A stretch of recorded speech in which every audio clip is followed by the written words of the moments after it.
Have some chart paper in front of you. And what I'd like you to do is take that chart paper, and if you believe that your Post-it notes will fit on one half of it, fold the chart paper in half. Would you do that? Just fold it in half. And then I don't expect you to be able to read what's at the top of my chart paper, so I'm going to write it on this paper. And that is, in the first fourth of my chart paper is where I'm going to put the Post-it notes that are in the, yeah, you've done it right. Just fold it in half, just like you did, and lay it back down on the table.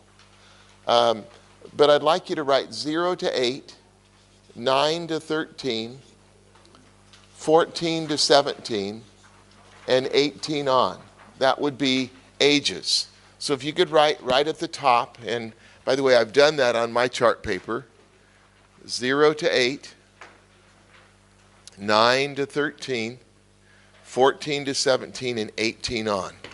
Those would be where you're going to put your Post-it notes that are in those age categories. So 0 to 8, 9 to 13, just write it at the top. All I've done is fold my chart paper. How many of you have folded your chart paper already? Some of you are still folding it.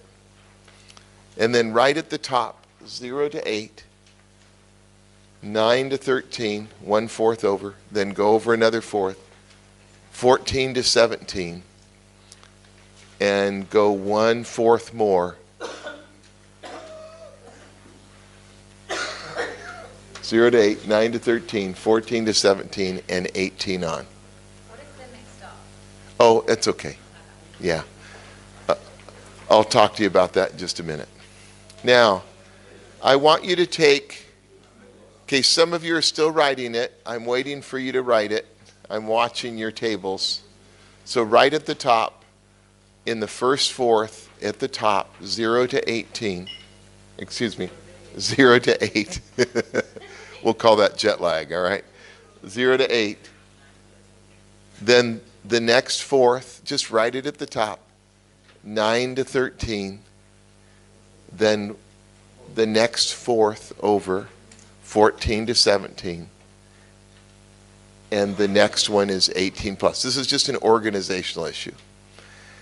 Now here's what I want you to do. Take all those positive ones that you have and tuck them in your Bible. All right? Just put them someplace other than in your hand. But I want you to take all the negatives.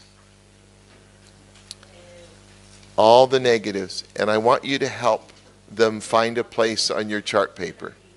Just take 5 minutes to do this. So on mine, what I did, and if you're listening, I did several memories per Post-it note, but because of that, some of them did not clearly fall into different categories. I had some of them that were in this category and this one. Some of them were in this one and this one. That's all right. Put it somewhere in the middle. All right? As long as it makes it on there. But get them in the closest category that you think fits. I'll give you 5 minutes to do that.